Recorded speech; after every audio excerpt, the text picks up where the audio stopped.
Hello বন্ধুরা, আমি এখন আছি মালয়েশিয়ার বিখ্যাত দর্শনীয় স্থান সবচেয়ে উঁচু ভবন টুইন টাওয়ারের সামনে। আলী আকবর ভিডিও করতেছে, আমাদের প্রফেশনাল ফটোগ্রাফার ভাইয়া চেহারা দেখান। উনি প্রফেশনাল ফটোগ্রাফার, এক আপু সম্ভবত সে লোক খুঁজতেছে ছবি তোলার জন্য। আলী আকবর এখানে টুইন টাওয়ারের সামনে। আমি এখান থেকে বলতেছি গো, কোনো সুন্দরী রমণী আছো যে আমার সাথে ছবি তুলবে? এখানে তো খালি। এখন আমরা ট্রাফিক সিগন্যাল আটকা পড়ছি, ট্রাফিক সিগন্যালের জন্য অপেক্ষা করতেছি। এখানে বেশ কিছু লোক দাঁড়ায় আছে, আমিও আছি।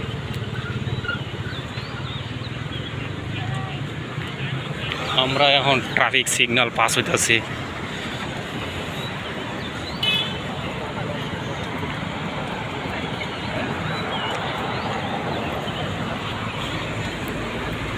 এখানে কি আর দিতেছে,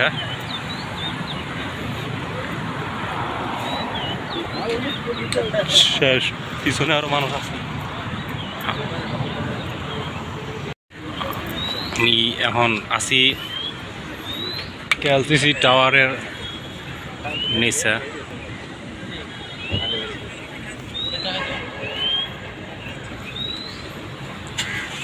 কেএলসিসি টাওয়ারের পাবলিক ব্যাংকের নিচে এই ফুটপাতে।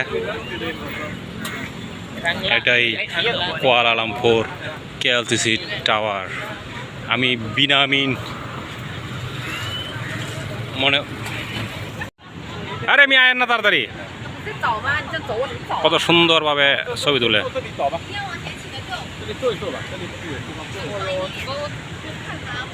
আমরা প্রবাসী যারা আছে, যারা মালয়েশিয়াতে ঢুকে প্রথম সাক্ষাৎ করে কেএলসিসি, এটা আমরা প্রবাসীদের জন্য একটা স্বপ্নের জায়গা।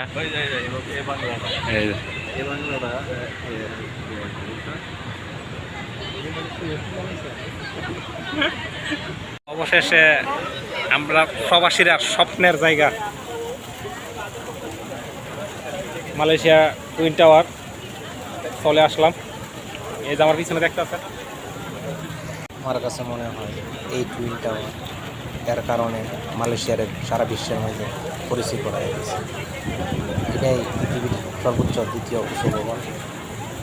তারা আমার আশপাশটা খেয়াল করে দেখেন, এখানে ব্যাংক আছে, একটা বড় মসজিদ আছে এবং পাশে আর একটা বড় উঁচু ভবন তৈরি হইতেছে।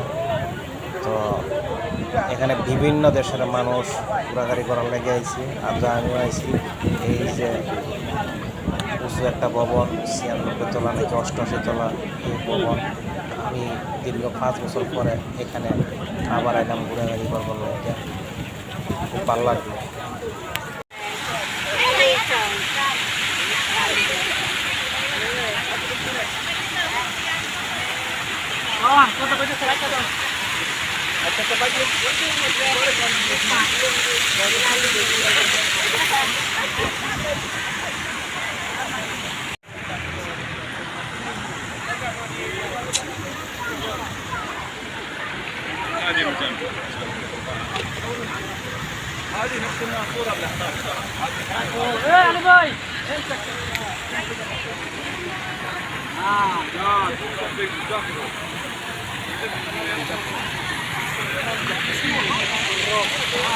সুন্দর পোশাক পরে এখানে তারা ভিডিও করতেছে। এই ভিডিও তারা ফেসবুক, ইউটিউবে আপলোড দিয়ে